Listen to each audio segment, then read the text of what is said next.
Hello दोस्तों, welcome to बनाएंगे topper के आज के इस वीडियो के अंदर हम विलोपन विधि के पहले तो मेथड को समझेंगे इसी उदाहरण के थ्रू कि जो ये उदाहरण नंबर 11 है इसके थ्रू हम समझेंगे और फिर इससे रिलेटेड जितने भी क्वेश्चंस वगैरह है सब कुछ करेंगे। बहुत ही ध्यान से समझिएगा, बहुत ही इजी होता है क्योंकि आपने कक्षा 8 में कक्षा 7 में मतलब आपने सब जगह पढ़े हुए हैं। बस केवल यहाँ पर आपको थोड़ा सा और एक्स्ट्रा देखना होता है क्योंकि वहाँ पर आपको डायरेक्ट जो कभी कभी क्या होते हैं कि सॉल्यूशन आपको दिए होते हैं। कहने का मतलब सॉल्यूशन का कहने का मतलब कि यहाँ पर जो रैखिक समीकरण युग्म है वो बना करके दिए हुए होते हैं, लेकिन यहाँ पर क्वेश्चन में आपको बनाना होता है। तो यही बेसिक प्रॉब्लम आपको आ जाती है और यही चीज़ जो है आपको जो है दिक्कत करती है। और इसी वीडियो के अंदर हम आपको उदाहरण नंबर 11, 12 और 13 ऐसे करके जितने भी उदाहरण विलोपन विधि के हैं सारे के सारे उदाहरण इस वीडियो के अंदर हम पूरा करवा देंगे।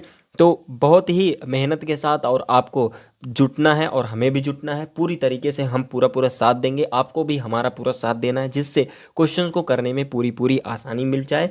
चलिए आज के इस वीडियो की शुरुआत करते हैं। तो उदाहरण नंबर 11 दिया गया है कि दो व्यक्तियों की आय का अनुपात 9:7 है और उनके खर्चों का अनुपात 4:3 है। यदि प्रत्येक व्यक्ति प्रति महीने 200 रुपये बचा लेता है तो उसकी मासिक आय ज्ञात कीजिए। बहुत ही इजी क्वेश्चन है। पहले तो समझते हैं कि दो व्यक्तियों का मासिक वेतन आय बराबर लिखते हैं।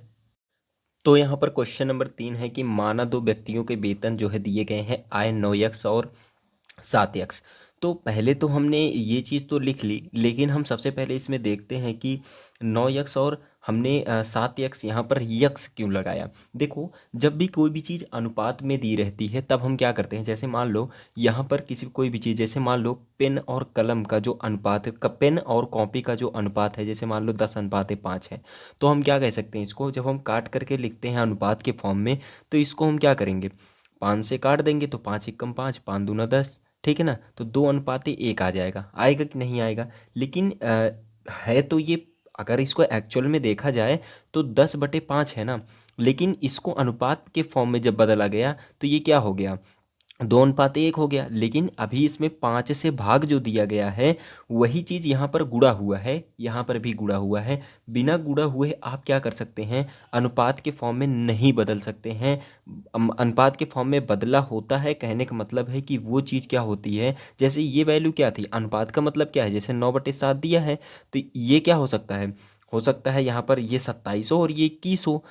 भाई ये 27 भी तो हो सकता है, यहाँ पर हम किसी भी चीज़ का गुणा भी तो कर सकते हैं, 9×27/21 भी तो लिख सकते हैं इस चीज़ को, काटने पर फिर भी 9/7 आएगा। तो ये जो यक्स आ रहा है ना, यक्स का मतलब है कि यहाँ पर किसी न किसी चीज़ से गुणा हुआ है, कोई ना कोई, जैसे 1 से 2 से 3 से ऐसे गुणा हुआ है, इसीलिए हम यहाँ पर यक्स डाल देते हैं, ठीक है ना।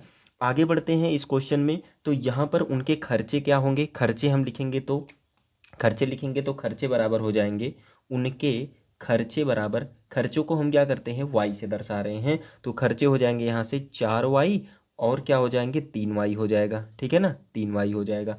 अब देखो समीकरण हमारा बनता कैसे है, बनेगा क्या, ठीक है ना। तो यहाँ पर लिखेंगे समीकरण बराबर, पहले तो समीकरण ये बनेगा हमारा कि 9x माइनस का 4y बराबर का हो जाएगा 2000, क्यों 200। अच्छा 2000 है कि जो देख लेते हैं थोड़ा सा बुक में। हाँ, क्वेश्चन में यहाँ पर 2000 दिया गया है, ठीक है ना। तो 2000 रुपये के बराबर हो रहा है जब वो माइनस करते हैं। प्रत्येक महीने की बात हो, प्रत्येक व्यक्ति की बात हो रही है, ठीक है ना। तो प्रत्येक व्यक्ति के लिए कितना हो रहा है, 2000 हो रहा है। अगर हम दूसरे व्यक्ति की बात कर ले, देखो क्वेश्चन को ध्यान से पढ़ो, पहले देखते हैं कि दो व्यक्तियों की आय का अनुपात दिया गया है। तो आय में से क्या हो रहा है, पहले तो आय इतना है, फिर उसके बाद उसमें से इतना अनुपात खर्चा हो जा रहा है, ठीक है ना। तो आय में से और जो बच रहा है, आय में से जब खर्चा हो जाएगा जो चीज़, वो जितना बच रहा है, तो यदि प्रत्येक व्यक्ति प्रति महीने 2000 रुपये बचा लेता है, मतलब इनमें से आय में से जब हम उसके खर्चे को घटाएंगे तभी तो हमको क्या मिलेगा, उसका जो वैल्यू है, मतलब उसका कितना बच रहा है वो चीज़ मिल जाएगी। तो यहाँ पर ये इक्वेशन नंबर फर्स्ट बन गया। दूसरे व्यक्ति के लिए देखते हैं तो 7x माइनस का 3y। अब हमें लगता है समझ में आ गया होगा। फिर से जब ये घटेगा तो आपका आ जाएगा कितना, मतलब आय में से हम जब खर्चे को घटाएंगे तो यहाँ से आपको मिल जाएगा 2,000 रुपये। तो ये आपका इक्वेशन नंबर सेकंड हो गया। अब दोनों इक्वेशन को हमको किसके साथ किसके अनुसार सॉल्व करना है, हमें सॉल्व करना है इलिमिनेशन मेथड से, कहने का मतलब विलोपन विधि से। और इस विलोपन विधि को हम कायदे से समझेंगे। पहले क्वेश्चन को कायदे से समझ लेते हैं, दूसरा क्वेश्चन अपने आप समझ में आ जाएगा। तो यहाँ पर देखो, यहाँ पर हम देखते हैं, पहला समीकरण लिखते हैं। हाँ, तो पहले तो हम समीकरण में देखते हैं कि क्या चीज़ें हमको करनी होती है विलोपन विधि में। विलोपन विधि में एक पद का आपको विलोप करना होता है, मतलब एक पद को ऐसे काटना होता है, चाहे आप इसको कटवा दो चाहे आप इसको कटवा दो, वो वाला कटवा दो नहीं। मतलब यहाँ पर जो काटने का मतलब है कि एक पद आपको एलिमिनेट कर देना है, यहाँ से हटा देना है, और दूसरे पद को चाहे जोड़कर चाहे घटा करके आपको सॉल्व कर देना है। देखो कैसे होता है, जैसे यहाँ पर हम क्या करते हैं, मान लो हम क्या कर रहे हैं, इस वाले पद को बराबर कर रहे हैं, वाई वाले पद को हमको एलिमिनेट करना है। तो हम क्या करते हैं, ऊपर वाले में हम किसका गुणा कर देते हैं, ऊपर वाले फर्स्ट समीकरण में हम 2 से गुणा कर देते हैं, ठीक है ना। फर्स्ट समीकरण में हम 3 से गुणा करेंगे और सेकंड वाले में हम 4 से गुणा करेंगे। बात समझ में आई ना। हम फर्स्ट वाले में किससे गुणा करेंगे, 3 से गुणा करेंगे, लिख देते हैं यहाँ से समीकरण 1 × 3 हो जाएगा। और सेकंड में हम क्या करते हैं, तथा सेकंड में हम क्या करेंगे, 4 से गुणा कर देंगे। समीकरण 2 में हम 4 से गुणा कर देंगे। तो ये क्या होगा, 4 तिहाई 12, ये भी हो जाएगा 3 चौके 12, ठीक है ना। ये हो जाएगा 4 तिहाई 12 और ये हो जाएगा 3 चौके 12, और ये पद क्या हो जाएगा, विलोप हो जाएगा। कहने का मतलब यहाँ से हट जाएगा और बचेगा क्या यहाँ से। अच्छा, गुणा आपको जो है 3 का गुणा आपको 1 में भी करना है, सारे पदों में करना है। जब आप समीकरण 2 ले रहे हैं उसमें 4 का गुणा कर रहे हैं तो आपको सारे पदों में करना है, किसी पद को छोड़ना नहीं है। ये बात आपको हमेशा याद रखनी है, चाहे जैसे आप याद रखना है ये बात, ठीक है ना। चलिए पहले वाले में हम 3 का गुणा कर लेते हैं, तो ये हो जाएगा 27x, ठीक है ना। माइनस का हो जाएगा 4 तिहाई 12y, और ये हो जाएगा 3 दूना 6 हो जाएगा 6,000, ठीक है ना, बराबर हो जाएगा 6,000। और ये क्वेश्चन नंबर कितना हो जाएगा, थर्ड हो जाएगा। बात समझ में आई यहाँ तक। अगला देखते हैं, अगले इक्वेशन को सॉल्व कर लेते हैं। यहाँ पर हम 4 से गुणा करेंगे तो 7 चौका 28 यक्स, माइनस को हो जाएगा 4 तिहाई 12y, बराबर आ जाएगा 4 दूना 8। तो ये हो जाएगा 8,000, और इक्वेशन नंबर 4 यहाँ से आपका रेडी है। अब हम क्या करते हैं, इक्वेशन नंबर जो यहीं पर ही कर लेते हैं, कोई दिक्कत नहीं है। इक्वेशन नंबर फर्स्ट को यहाँ पर लिख देते हैं कि गुणा करने पर तथा अच्छा कर लेते हैं, पहले तो इसको नहीं करते हैं, यहाँ से कर देते हैं, ठीक है ना। थोड़ा सा आपको सरल फॉर्म में लेकर के आने का प्रयास कर रहे हैं कि जिससे आपको एकदम ईजीएस्ट वे में सॉल्व हो जाए क्वेश्चन, इस तरीके से हम सॉल्व करवाना चाह रहे हैं आपको। तो हम क्या कर देते हैं, पहले तो आप इतना लिखना, फिर एक स्टेप और बढ़ा देना। क्या करना, समीकरण 4, मतलब बड़ी संख्या इसमें क्या है, 28 बड़ा है ना, तो सबसे पहले हम 4 को रख देते हैं। इक्वेशन नंबर 4 में से 3 को घटाने पर चाहे तो आप ये लिखा करो, चाहे आप डायरेक्ट लिख दो समीकरण 4 - 3। समीकरण 4 - 3 डायरेक्ट आप कर दो, आगे बढ़ जाओ, ठीक है ना। तो यहाँ से हो जाएगा, ये हो जाएगा 28x माइनस का 12y बराबर का 8,000, और ये आ जाएगा 27x माइनस को हो जाएगा 12y बराबर आ जाएगा 6,000। बस मैं जानता हूँ आप लोगों को आ रहा है, बस मुझे केवल आप लोग परेशान कर रहे हो ना, जान रहे हैं हम, क्योंकि इसमें कुछ खास है ही नहीं। अगर कुछ खास होता तो आप लोग कक्षा 8 में तो आराम से कर ही ले गए थे। तो ये भी चीज़ आसान ही है, कुछ करना नहीं है, कुछ खास नहीं है, ठीक है ना। जब माइनस करना होता है तो हम यहाँ पर अगर नीचे वाले को देखते हैं, नीचे वाला अगर माइनस है तो प्लस कर देते हैं, प्लस है तो माइनस कर देते हैं। देखो यहाँ पर प्लस है तो माइनस लगा दिया, और यहाँ पर माइनस है तो प्लस कर दिया, यहाँ पर प्लस है तो यहाँ पर माइनस हो जाएगा, ठीक। अब ये वाला पद में देखो, ये वाला प्लस है ये वाला माइनस है, तो 28 में से 27 एक्स घटेगा तो ये एक्स बचेगा, और देखो एक प्लस एक माइनस ये तो कैंसिल आउट हो जाएगा। अब इधर देखते हैं, देखो 8,000 में से 6,000 घटाएंगे तो बराबर आ जाएगा 2,000। आया कि नहीं आया, मतलब एक्स की जो वैल्यू आ गई वो कितनी आ गई, 2,000 आ गई, ठीक है ना। मतलब जो उसका आय है, ठीक है ना, जो हमने माना था कि उसका जो व्यक्ति का क्या था, देखो उसके खर्चे का अनुपात इतना दिया गया है और उसका जो आय है इतना दिया गया, मतलब जो आय है वो कितना है, 2,000 है। अब इसी में 2,000 से अगर गुणा कर देंगे, 9 दूनी 18, मतलब कि 18,000 क्या हो जाएगा, किसकी आय हो जाएगी, पहले व्यक्ति की आ जाएगी और 7 दूना 14 कर देंगे तो 14,000 जो हो जाएगा वो दूसरे व्यक्ति की आय आ जाएगी। मतलब आय तो आपका क्लियर हो गया, लेकिन अब रही बात उसने खर्चा कितना किया, ये चीज़ आपको फाइंड करना है। तो यहाँ से हम क्या करते हैं, इक्वेशन नंबर चाहे आप फर्स्ट में रख दो, चाहे सेकंड में रख दो, चाहे थर्ड में रख दो, चाहे फोर्थ में रख दो, कहीं पर भी आप एक्स की वैल्यू रखोगे वाई की वैल्यू ऑटोमेटिक आ जाएगी। ठीक है ना। तो हम क्या करते हैं, इक्वेशन नंबर सेकंड में हम इसका इक्वेशन नंबर सेकंड में रख देते हैं। चलिए, समीकरण 2 से, समीकरण 2 से, और ध्यान दीजिएगा यहाँ पर समीकरण 2 से हम क्या देखते हैं, समीकरण 2 कहाँ पर है पहले ये भी देख लेते हैं। ये रहा समीकरण 2, ठीक है ना। समीकरण 2 में मतलब 7 एक्स की जगह कितना आ जाएगा 2,000, और ये हो जाएगा माइनस का 3y बराबर आ जाएगा 2,000। ये हो जाएगा 14,000 माइनस को हो जाएगा 3y बराबर आ जाएगा 2,000। ठीक, 2,000 को 14,000 को इधर लेकर जाएंगे तो ये माइनस का 3y बराबर आ जाएगा 2,000 माइनस का 14,000। ठीक है, 14,000 में से 14,000 घटा, मतलब 14,000 में से 2,000 घटा देंगे तो यहाँ से मिलेगा माइनस का कितना हो जाएगा 12,000। अब देखो यहाँ पर माइनस का 3y है तो माइनस माइनस से ये कट जाएगा, प्लस हो जाएगा, y बराबर आ जाएगा 3 चौके 12, कहने का मतलब 4,000 आ जाएगा यहाँ पर। मतलब y की वैल्यू कितनी आई, 4,000 आई ना। ठीक है ना। अब देखो यहाँ पर क्या है, अगर ये एक्स और वाई की वैल्यू पता लग गई है तो हमने पहले ही बता दिया कि आपको जो है आय का अनुपात तो आपको पता चल जाएगा यहीं से, इतना ही करने पर। अगर आपको कोई पूछ ले इसी के अंदर कि खर्चों का अनुपात बताइए, खर्चे कितने हुए, मासिक खर्चा कितना हुआ, वो आपको बताना है, तो आपको 4 से क्या करना है, वाई से गुणा कर देना है। 4 चौके 16, मतलब 16,000 क्या आ जाएगा पहले व्यक्ति का खर्चा, और दूसरे व्यक्ति के लिए जो खर्चा आ जाएगा 3 × 4, तो ये आ जाएगा 4×3 = 12, मतलब 12,000 रुपये दूसरे व्यक्ति के लिए खर्चा आ रहा है। लेकिन पूछा क्या है, सिर्फ आय के बारे में बात कर रहा है। तो आय के लिए हम क्या करते हैं, यहाँ पर लिखते हैं कि मासिक आय बराबर, मासिक आय बराबर, मासिक आय बराबर यहाँ से हो जाएगा कितना, 9 × 2,000, और ये बराबर आ जाएगा 9 दूनी 18,000। ठीक है ना। अगर हम बात करें यहाँ पर दूसरे व्यक्ति के लिए, ठीक है ना, तो यहाँ से कितना आ जाएगा, दूसरी व्यक्ति के लिए हो जाएगा 7 × 2,000 बराबर आ जाएगा 14,000। ठीक है ना। तो 14,000 इसके लिए आया, और जो है दूसरे व्यक्ति के लिए और पहले व्यक्ति के लिए 18,000। तो यही चीज़ आपको फाइंड करना था, ये चीज़ आपको नहीं फाइंड करना है। ये चीज़ अगर आप नहीं भी निकालोगे कोई दिक्कत नहीं है, इतना चीज़, क्योंकि मासिक आय सिर्फ पूछा था तो हमने आय फाइंड कर लिया। हमें लगता है आपको बेसिक चीज़ें इससे रिलेटेड समझ में आ गई होंगी। अभी हम अगला क्वेश्चन और भी अच्छे तरीके से सॉल्व करेंगे ना, तो वो भी चीज़ें अच्छे तरीके से आपको समझ में आ जाएगी। चलिए बढ़ते हैं उदाहरण नंबर 12 पर। देखिए उदाहरण नंबर 12 क्या दिया है, उदाहरण नंबर 12 दिए, विलोपन विधि का प्रयोग करते हैं रैखिक समीकरण युग्म का संभव हल ज्ञात कीजिए। देखिए सबसे पहले तो हम इक्वेशन नंबर फर्स्ट सेकंड इसको ले लेते हैं। चलिए भैया, equation number first, equation number second. अब इक्वेशन नंबर फर्स्ट में हम क्या करते हैं, देखो हमें क्या करना है, एक पद को विलोप करना है। चाहे आप यक्स को विलोप कर दोगे, चाहे आप वाई को विलोप कर दो। यक्स को विलोप करने के लिए इसमें हम देख रहे हैं, अगर 2 से गुणा कर दे ऊपर वाले में तो ये 4 4 बराबर हो जाएगा। माइनस जब करेंगे, मतलब 1 - 2 करेंगे या 2 - 1 करेंगे तो ये वाला पार्ट क्या हो जाएगा, कट जाएगा।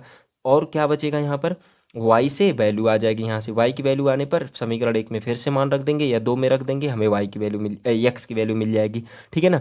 इस तरीके से हम करेंगे। अच्छा, हम क्या कर सकते हैं, y को भी एलिमिनेट कर सकते हैं। देखो यहाँ पर 2 से गुणा करेंगे तो ये हो जाएगा 2 दूना 2×3 = 6, 6 से 6 कैंसिल आउट, तो ये भी जो है हो जाएगा। हालांकि इसका कोई हल नहीं होगा जहाँ तक मैं समझ पा रहा हूँ, क्योंकि ये डायरेक्ट दिख रहा है ना यार। देख लो, A1/A2 = B1/B2 is not equal to C1/C2 के बराबर आ रहा है। क्यों, क्योंकि इसका जब काटोगे तो 1/2, ये भी आ जाएगा 1/2। देखो ये बराबर हो रहा है, लेकिन तीसरे वाले के बराबर नहीं हो रहा है, तो इसका कोई हल नहीं हो। कहने का मतलब ये समांतर की समांतर के लिए ये चीज़ वेरी करता है ना।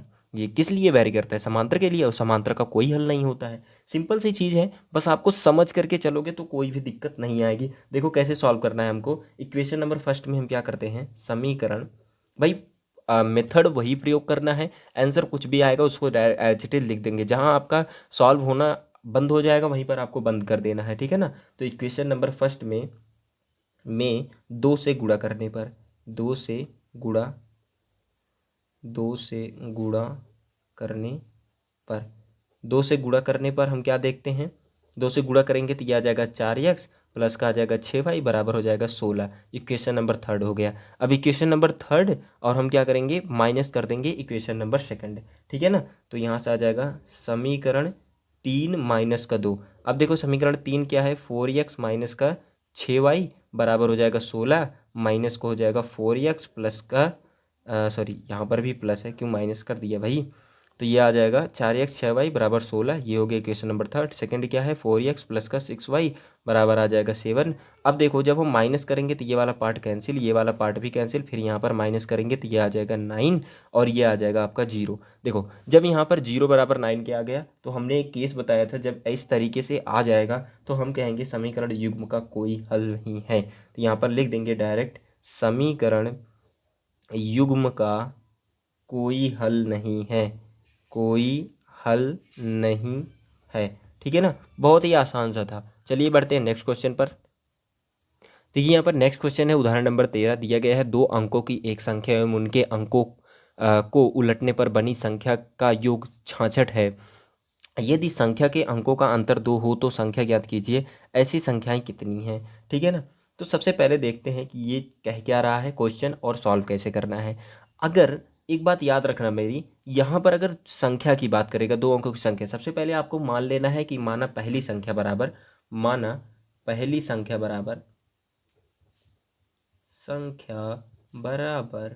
x और दूसरी संख्या, भाई दूसरी संख्या तो लिखना ही पड़ेगा क्योंकि एक्स वाई मानना ही होता है, वाई हो जाएगा, ठीक है। दूसरी संख्या वाई हो गई।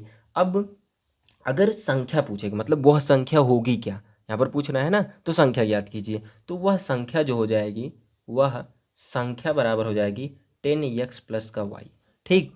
अब यहाँ पर देखो, यहाँ पर जब भी ये बात कह दे कि अंकों को उलटने पर बनी संख्या का योग, तो आपको ये केस लेकर के ही चलना पड़ेगा, आपको ये बात याद रखनी है, ठीक है ना। तो फर्स्ट शर्तानुसार हम क्या देखते हैं, फर्स्ट शर्तानुसार हम देखते हैं, ये कह रहे हैं कि जो संख्या है, देखो इसमें इकाई और दहाई दोनों जोड़ा जाता है, इसीलिए इस क्वेश्चन में यही प्रॉब्लम है कि आपको ये बात याद रखनी है कि वह संख्या क्या होगी। तो वह संख्या के लिए आपको जो है मान करके चलना पड़ेगा कि ये 10x प्लस वाई, ये चीज़ मान करके आपको चलनी पड़ेगी, तभी जा करके वह संख्या आपको मिलेगी। फर्स्ट शर्तानुसार हम क्या देखते हैं कि संख्या पहले तो लिखेंगे, तो वह संख्या होगी 10y और इसके संख्या के अंकों को उलटने पर, यही दे रहा है ना, अंकों को उलट देते हैं, मतलब 10 को इधर कर देते हैं, 1 को इधर कर देते हैं, तो ये आ जाएगा 10y प्लस का आ जाएगा x बराबर आ जाएगा यहाँ से 66, ठीक है ना। अच्छा, यहाँ पर अगर आपने ये संख्या ना मानी होती तो क्या होता, क्या आप उलट सकते थे संख्याओं को, नहीं उलट सकते थे ना। तो ये चीज़ भी आपको याद रखनी है। तो ये आ जाएगा 11x प्लस का 11y बराबर आ जाएगा 66। अच्छा, यहाँ पर क्या देख रहे हो, 11 कॉमन बन रहा है, इसमें भी 11 कॉमन बन रहा है, तो x प्लस वाई बराबर कितना आ रहा है 6। इक्वेशन नंबर फर्स्ट यहाँ से रेडी हो गया। अब यहाँ से सेकंड शर्तानुसार हम चलते हैं। सेकंड शर्तानुसार हम क्या देखते हैं, सेकंड शर्त के अनुसार हम देखते हैं कि यदि संख्या के अंकों का अंतर 2 है, मतलब x माइनस 2 करने पर कितना आ रहा है 2। तो ये इक्वेशन नंबर सेकंड आपका रेडी हो गया। इक्वेशन नंबर फर्स्ट और सेकंड में हम क्या देखते हैं कि ये वाला पद अगर हम दोनों को प्लस कर दें तो ये वाला पद क्या हो रहा है, कट जा रहा है। प्लस करने पर, माइनस नहीं करेंगे। माइनस कब किया जाता है, जब दो सभी जगह क्या हो, प्लस प्लस हो, यहाँ पर भी प्लस प्लस हो। तो माइनस करने पर जो है क्या होगा, घटाने पर तो एक चिन्ह बदल जाएगा, कहने मतलब माइनस है तो प्लस हो जाएगा और ये वाला माइनस रहेगा तो कट जाएगा। लेकिन यहाँ पर पहले से ही प्लस माइनस है, कट रहा है, दिख रहा है, तो हम क्या करेंगे, इसको जोड़ेंगे। तो समीकरण 1 धन 2 करते हैं तो x धन y बराबर 6, x माइनस वाई बराबर आ जाएगा 2। अब देखो ये कैंसिल आउट, ये आ जाएगा 2x बराबर आ जाएगा 8, x बराबर आ गया 4। मतलब यहाँ से x की वैल्यू कितनी आ गई, पहली संख्या आपको मिल गई 4। अब देखो, अब हम क्या करते हैं, इक्वेशन नंबर 1 में हम क्या कर देते हैं, x की वैल्यू रख देते हैं। तो समीकरण 1 से हम क्या करते हैं, x की वैल्यू रखेंगे तो 4 प्लस वाई बराबर आ जाएगा 6, तो y बराबर आ जाएगा 6 माइनस 4 इज इक्वल टू हो जाएगा 2। तो y की वैल्यू कितनी आ गई 2 और x की वैल्यू कितनी आ गई 4, ठीक है ना। इस टाइप से आपको मिल गया। अब हमको क्या करना है, वह संख्या देखनी है, तो यहाँ पर लिखेंगे वह संख्या बराबर हो जाएगी 10x प्लस वाई। अब देखो 10 की वैल्यू कितनी है, 10 यहाँ पर हो जाएगी और x की वैल्यू 4 है, प्लस का आ जाएगा 2। अब देखो, अब क्या करेंगे, 10 चौका 40 प्लस का 2 बराबर आ जाएगा 42। अब एक बात और याद रखो, अगर आपको चेक करना है आंसर क्या आ रहा है कि नहीं आ रहा है, तो यहाँ पर आपको चेक करने के लिए क्या करना है, तो यहाँ पर चेक करने के लिए आपको जो है एक्स और वाई की वैल्यू रखोगे तो 6 के बराबर आ जाएगी। अच्छा, ऐसा भी कहा गया है इसके अंदर कि भाई साहब आपको ऐसा भी करके चलना है कि 42 जो है अगर इसके अंकों को उलटने पर, जैसे ये कितना दिया गया है कि 4, 4 और 2 दिया गया है, तो क्या है, ये पहली संख्या होगी, ये दूसरी संख्या होगी। पहली संख्या और दूसरी संख्या पहले लिखोगे, फिर क्वेश्चन के अनुसार कह रहा है कि दो अंकों से बनी एक संख्या तथा उनके अंकों को उलटने पर बनी संख्या के योग 66 होना चाहिए। तो भाई ये दो संख्याएं बन गई, इनकी संख्याओं को उलट दो, मतलब 2 को इधर कर दो, 4 को उधर कर दो, तो ये आ जाएगा 2 + 2 24 बन जाएगा ये, और दोनों को जोड़ोगे तो ये आ जाएगा 66। आया कि नहीं 66? तो इस टाइप से आप चेक भी कर सकते हो कि आपका आंसर सही है कि नहीं है। हालांकि यहाँ से भी पता चल जा रहा है, या आप ऐसे भी देखना चाहते हैं कि दोनों अंकों को उलटने पर हमारा 66 मिल रहा है कि नहीं मिल रहा है, ये चीज़ भी आप देख सकते हो बहुत ही ईजी वे में। बहुत ही आसान सा था ये क्वेश्चन। बढ़ते हैं, आज के लिए इतना ही करते हैं क्योंकि उदाहरण यहीं पर ही समाप्त हो रहे हैं आपके, और वीडियो भी लंबी हो जाएगी नहीं तो। चलिए आज के लिए इतना ही, और चैनल पर नए हो तो प्लीज़ सब्सक्राइब कर लेना और बेल आइकन को प्रेस ज़रूर कर लेना, ठीक है ना। तो चलिए ठीक है, नमस्ते और बाय बाय, जय हिंद, जय भारत, वंदे मातरम।